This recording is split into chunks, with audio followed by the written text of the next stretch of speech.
Penangkapan Bendesa Adat Brawa oleh Kejati Bali atas kasus pemerasan menggegerkan publik Bali, Kamis 2 Mei. Uniknya, dalam video penangkapan, terlihat ada sosok pria mengenakan jaket ojek online yang memegang pelaku.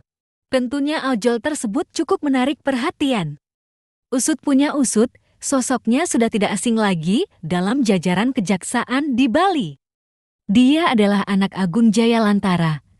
Pria itu menjabat sebagai Kasibih Intelijen Kejaksaan Tinggi Bali.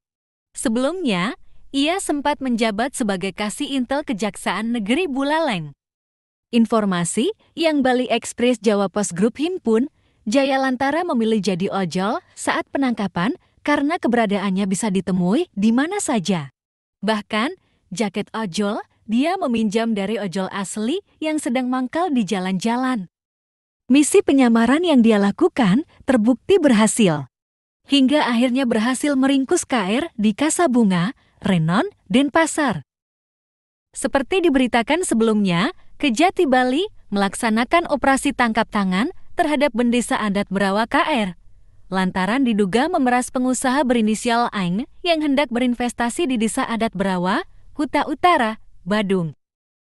KR diduga meminta uang kepada Ain 10 miliar rupiah sebagai syarat agar proses transaksi disetujui oleh KR.